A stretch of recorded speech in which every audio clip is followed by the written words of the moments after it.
ज्यादा ही अनरोमांटिक हो गई हो तुम आजकल। ज़्यादा ही शिकायतें हो रही हैं आपको मुझसे आजकल। तो क्या करूं? शिकायत नहीं करूं तो क्या करूं? तुम मुझ पर ध्यान ही नहीं दे रही हो, सारा दिन अम्मी को खुश करने की कोशिश करती रहती हो।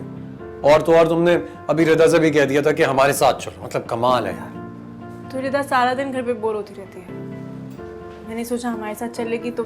मैं मतलब मेरे बारे में नहीं सोचती हो तुम? नई नई शादी हुई है हमारी और मुझे अभी तुम्हारी सारी मोहब्बत और तुम्हारी सारी अटेंशन चाहिए। मतलब ये तो हद हो गई थी कि तुमने रिदा से कह दिया हमारे साथ हनीमून पर चले। हनीमून पर? मैं उसे अपनी नंद नहीं समझती, अपनी बहन समझती। और अम्मी? चले?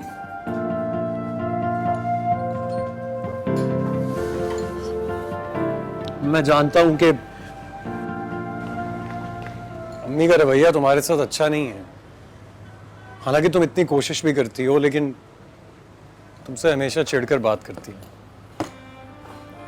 पता नहीं उनका रवैया हमारे साथ कब ठीक हो। सोचता भी हूं कि तुमसे ये कहूं कि तुम ये सब कोशिशें करना बंद कर दो, क्योंकि वो शायद कभी भी ठीक नहीं होंगे। लेकिन फिर अम्मी के बारे में भी सोचता हूँ, शुरू से इतनी चिड़चिड़ी तो नहीं थी, शायद अब्बू की डेथ के बाद वो ऐसी हो गई है कि उनका किसी के साथ भी सलूक अच्छा नहीं रहा। आप क्यों करते हैं अम्मी के बारे में मुझसे ऐसे बात? मैं चुपचाप उनका रवैया बर्दाश्त कर रही हूँ ना। मैंने आपसे कोई कंप्लेन की तो फिर आप क्यों एम्बैरेस हो रहे हैं? कैसे एम्बैरेस ना हो? मुझे अच्छा नहीं लगता है कि वो तुम्हारे साथ ऐसा सलूक रखती हैं। तुम तो उन्हें खुश करने की हर कोशिश करती हो, तो फिर उन्हें भी तो तुमसे प्यार से बात करनी चाहिए। इसीलिए तो घर का माहौल पुरसुकून है। हारून प्लीज, इसे पुरसुकून ही रहने दें। मैं तुमसे एक बात पूछूं? तुम खुश तो हो ना मेरे साथ? मैं बहुत खुश हूँ हारून, इतनी ज्यादा कि शायद अल्फाज भी कम पड़ जाए। जितनी मोहब्बत, जितनी इज्जत आपने मुझे दी है, उसके आगे अम्मी के तंज ताने कोई अहमियत ही नहीं रखते।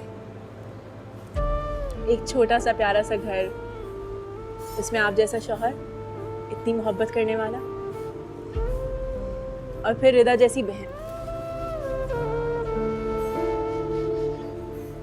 जो लड़की सारी जिंदगी रिश्तों के लिए तरसी हो, उसे अचानक से इतने सारे रिश्ते मिल जाएं, उसे और क्या चाहिए?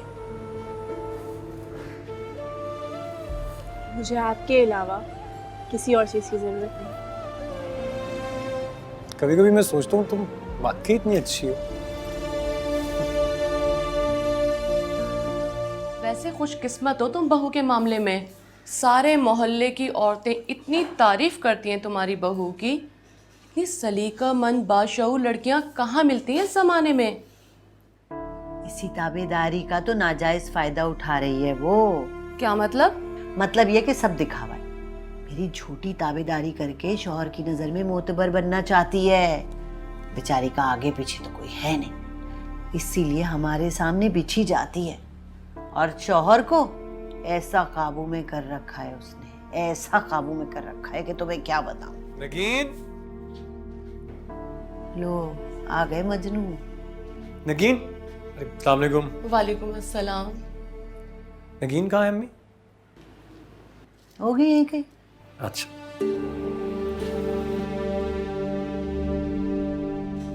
ये हारून है? मुझे तो अपनी आंखों पे यकीन ही नहीं आ रहा। आते ही बीवी की फिक्र लग गई। कल तक तो तुम्हारे इर्द गिर्द तवाफ करता फिरता था, आज क्या हुआ ऐसे? तनी कौन कौन से तावीज घुल के पिलाए कमबख्त ने। हर वक्त उसकी ताबेदारी में लगा रहता है।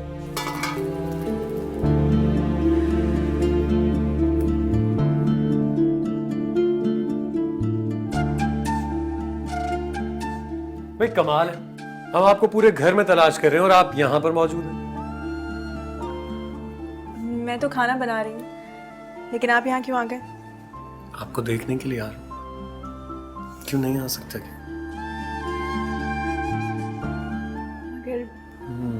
मगर नहीं।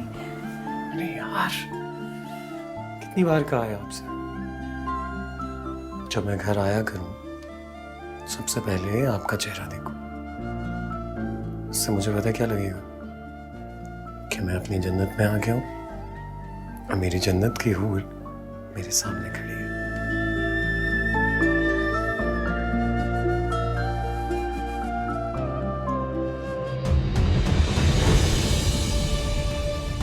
क्या हो रहा है ये? मैं खाना बना रही थी।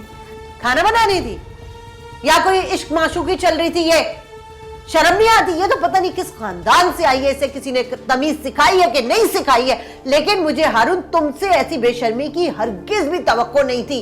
क्या हो गया अम्मी? मुझसे पूछो हुआ क्या है? शर्म नहीं आती तुम्हें? हर वक्त बीवी के आगे पीछे मंडलाते रहते हो। चलो जाओ अपने कमरे में जाओ, जो बात करनी है अपने कमरे में करना। आइंदा ये कोई पार्क नहीं है।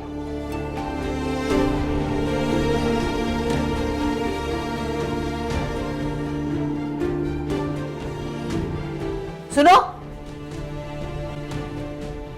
ये जो तुम्हारी बाजारी हरकतें है ना, ये वही छोड़ के आती जहां से तुम आई हो। ये शरीफों का घर है। दोबारा अगर तुमने इस किस्म की हरकत की ना तो मुझसे बुरा कोई ना होगा, समझी?